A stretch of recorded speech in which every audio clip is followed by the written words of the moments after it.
This story was sent to us by a subscriber who works as a firefighter in California.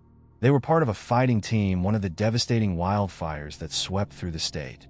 What they experienced while searching for survivors left them questioning not just their own sanity, but the nature of what's out there, hidden in the smoke. My name is Mike Harlan.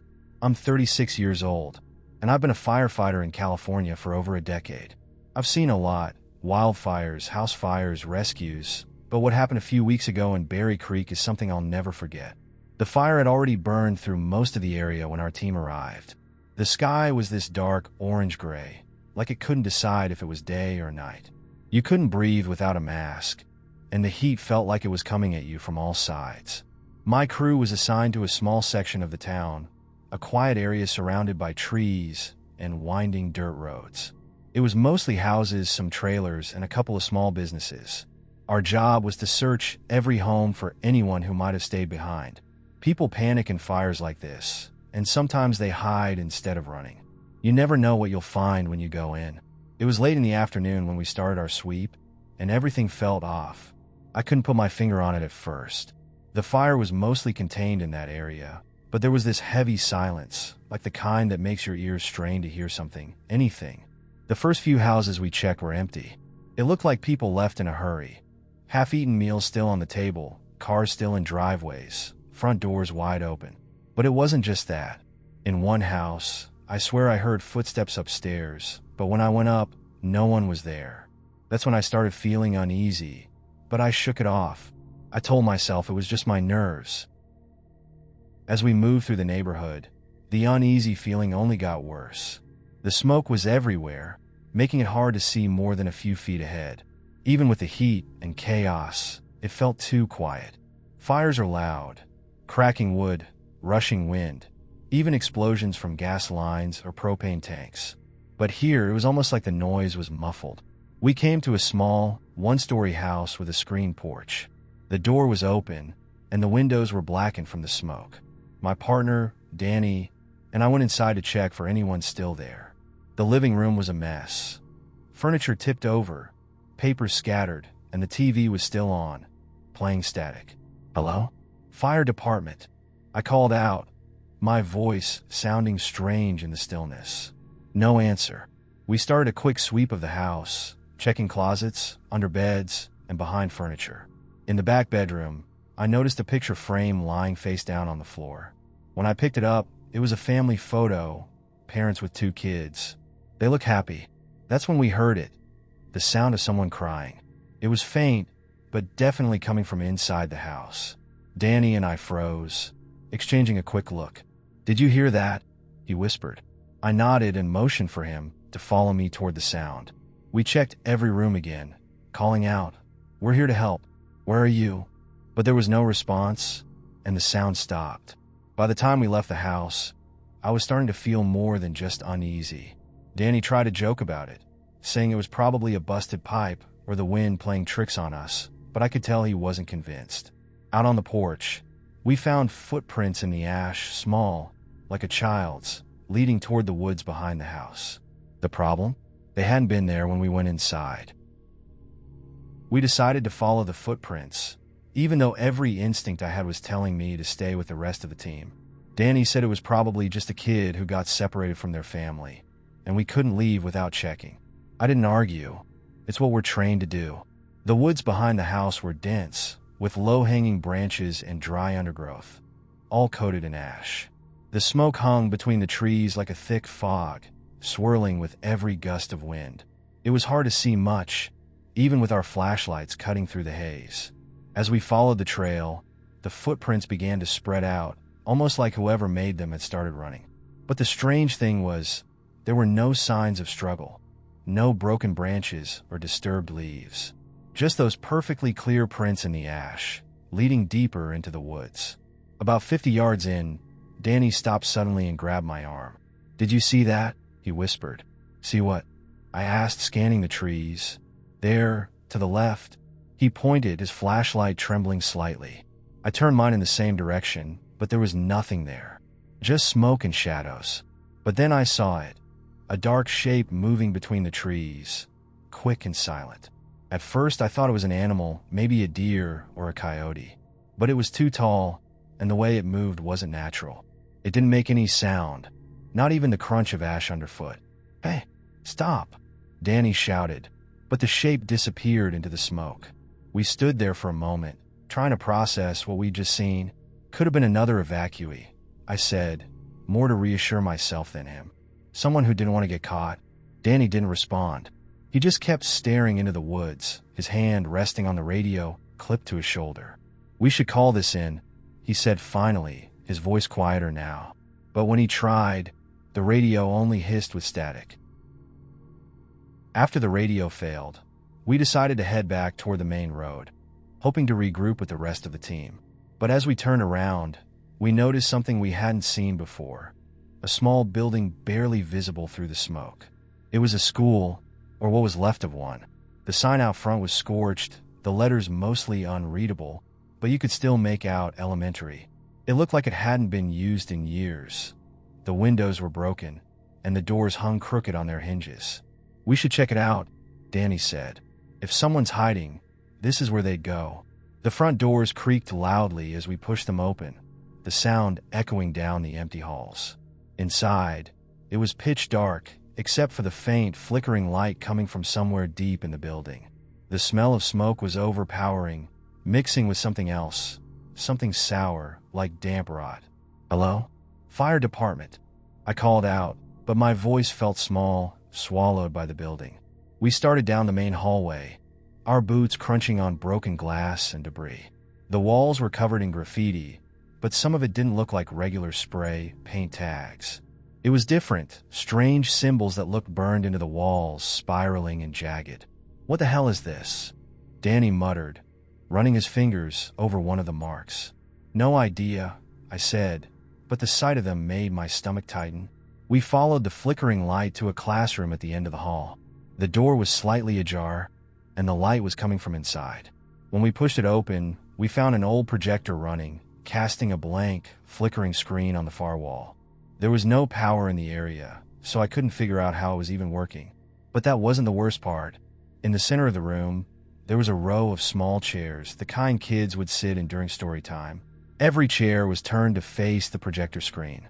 "Mike, look," Danny whispered, pointing to the floor. There were more of those footprints in the ash, small and scattered, as if kids had been running in circles. They led straight to the chairs and stopped there. That's when we heard it again. Crying. It sounded like a child coming from somewhere in the building. Without thinking, we bolted back into the hallway, chasing the sound. But just like before, it stopped as soon as we got close. Danny was pale, and I couldn't blame him. "What's going on here, man? This isn't normal." I didn't have an answer. All I knew was that we needed to get out of that school, and fast. We left the school as fast as we could, trying to convince ourselves it was just the heat and exhaustion messing with our heads. But the second we stepped outside, that uneasy feeling hit me even harder. The woods felt different, almost like the air itself was pressing in on us. The smoke wasn't as thick anymore, but the shadows seemed to cling to the trees, shifting whenever we moved. We started back toward the road, sticking close together. Danny kept glancing over his shoulder, and I couldn't help doing the same. It felt like we weren't alone, but every time I turned, there was nothing there. Then, we saw her. At first, I thought it was a trick of the smoke. A figure standing in the distance, just off the trail. She was a woman, maybe in her 30s, wearing what looked like a white dress. It was hard to tell in the dim light. "Hey, are you okay?" I called out. She didn't answer. She just stood there, facing us, not moving. Danny nudged me. "Something's not right, Mike. Let's go." I ignored him and took a step closer. "Ma'am, we're here to help. Are you injured?" That's when she moved, not toward us, but away, disappearing into the woods without making a sound. Against every bit of common sense, I followed her. Danny hesitated, cursing under his breath, but he didn't let me go alone. We chased her for what felt like forever, though it was probably only a few minutes. The trail twisted and turned, and the trees grew denser, blocking out what little light was left. Finally, we found her again. She was sitting on a fallen log, her back to us. Her shoulders were hunched, and she was rocking slightly, as if she were crying. "Ma'am, "We need to get you out of here," I said, stepping closer. But as I got near, she stopped rocking and turned her head just enough to look over her shoulder. Her face was pale, her eyes wide and unfocused. And then she whispered something that sent a chill down my spine. They didn't leave. Before I could say anything, she stood up and walked into the smoke. Danny and I ran after her, but she was gone. No sound, no footprints. Just gone. "Mike," Danny said, his voice shaking. "We need to get back. Now." This time, I didn't argue. By the time we made it back to the trail leading to the road, it was almost dark. The smoke had thinned out a bit, but the glow of the fire in the distance was enough to remind us how much danger we were still in. When we found the rest of the team, everyone looked rattled. A couple of them were trying to get the radios working, but it was nothing but static. Captain Rhodes, our team leader, pulled us aside. "Where the hell were you two?" he asked. "We thought we saw a survivor," I said, trying to keep my voice steady. "But we lost them." Rhodes didn't look convinced, but there wasn't time to argue. He told us we needed to split up to cover more ground before the fire shifted again. Danny and I were paired with another firefighter, Jake, to search the houses further up the road. I didn't like the idea of splitting up, not after what we'd seen, but orders were orders. The first house we checked was empty, just like the others. As we moved to the next one, I noticed Jake kept looking over his shoulder, like he was expecting something to jump out of the woods. "You good?" I asked him. "Yeah," he said quickly. "It's just this place gives me the creeps." I didn't blame him. The air felt heavier, and every little sound, the snap of a twig, the rustle of leaves, made my heart race. When we reached the second house, things got worse. It was a small, two-story cabin with a porch that sagged under its own weight. The door was slightly open, swinging back and forth with a soft creak. "Fire department," I called out as we stepped inside. The house was dark and smelled of smoke and something faintly metallic. The living room was empty, and the furniture was covered in a thin layer of ash. Then, from upstairs, we heard a thud. Jake froze, his eyes wide. "What was that?" Danny and I exchanged a look.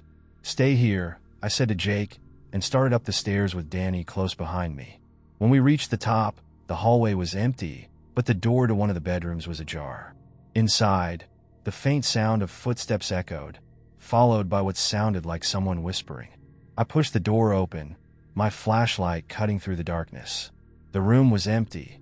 No furniture, no people, just walls covered in more of those strange, burned symbols we'd seen in the school. And then we heard Jake screaming downstairs. Danny and I bolted down the stairs, the sound of Jake's screams still ringing in our ears. When we reached the living room, it was empty. "Jake!" I shouted, spinning in every direction. The front door was wide open, swinging slightly in the breeze, but there was no sign of him. His helmet and flashlight were lying on the floor near the doorway, but that was it. No footprints, no trail. He was just gone. "What the hell just happened?" Danny muttered, his voice trembling. I picked up Jake's flashlight and scanned the area outside the house. The beam cut through the smoke, revealing the same eerie shadows moving between the trees. The air felt colder somehow, even though we were still close to the fire. "We have to find him," I said, trying to keep myself calm. "He wouldn't just leave his gear like that." Danny hesitated, clearly torn between wanting to help and wanting to get as far away from this place as possible. "Mike, what if he's not out there? I mean, not anymore." "Don't start with that," I snapped, though I couldn't shake the same thought from my head. "Let's split up and check around the house. Stay close and keep your radio on." Danny nodded reluctantly, and we both stepped outside, circling the house in opposite directions. The woods were unnervingly quiet, except for the occasional crackle of distant flames. I kept my flashlight low, scanning for any sign of Jake, footprints, torn fabric, anything. But all I found were more of those strange symbols etched into the ground, as if they'd been burned there. And then I heard it. "Mike, help me." It was Jake's voice, faint but unmistakable, coming from the woods behind the house. I turned, the flashlight trembling in my hand. "Jake, where are you? Help me," the voice repeated, more desperate now. I took a step toward the sound, but something made me stop. It wasn't just the fact that I couldn't see him. It was the way his voice sounded. Hollow, like it was echoing from far away, even though it couldn't have been more than a few yards ahead. "Danny!" I shouted, backing toward the house. "Get over here!" He came running, his own flashlight swinging wildly. "What is it?" "Did you hear that?" I asked, my pulse racing. "Hear what?" he said, his face pale. I turned back to the woods, but the voice was gone. Just silence and smoke. "Let's go," Danny said firmly, grabbing my arm. "We're not going to find him out here. Not like this." I didn't want to leave, but deep down, I knew he was right.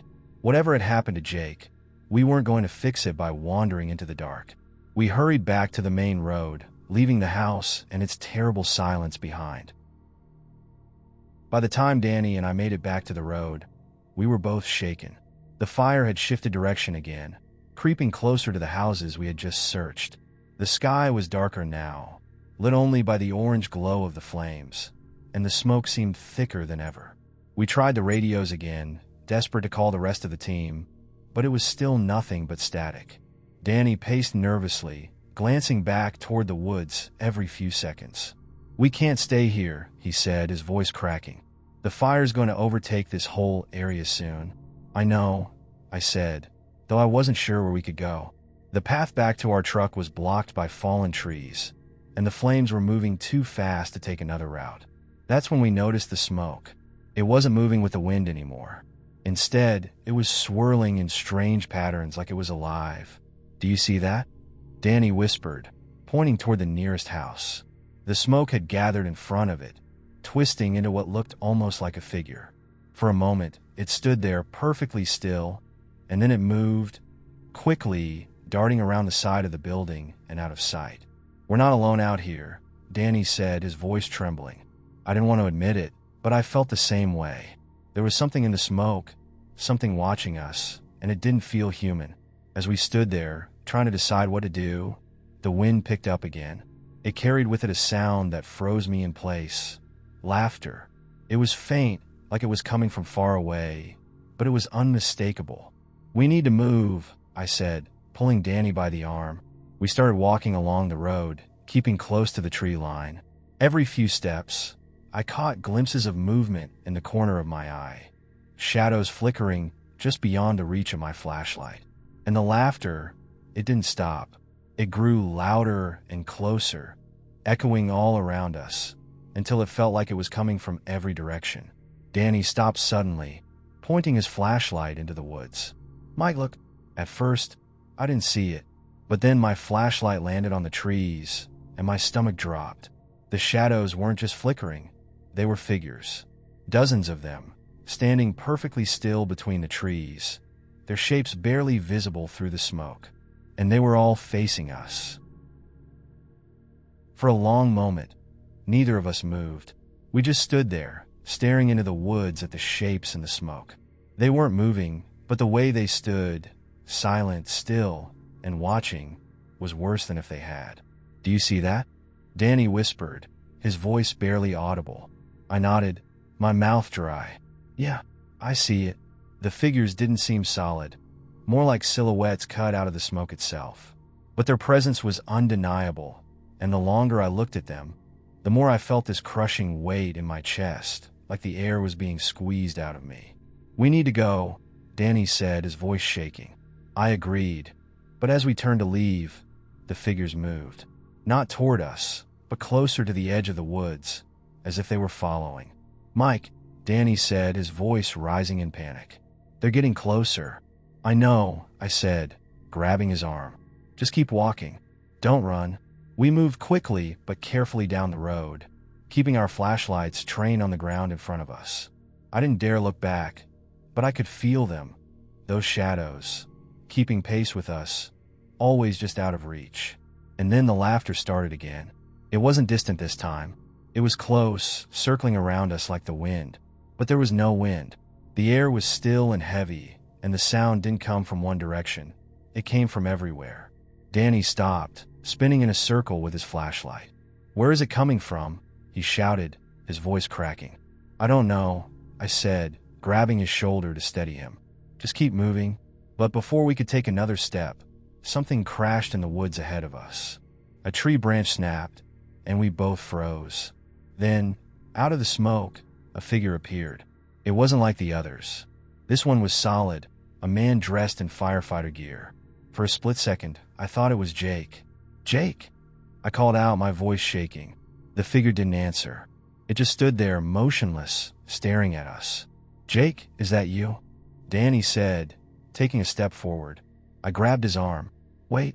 The figure tilted its head slightly, like it was studying us, and then it stepped back into the smoke and disappeared.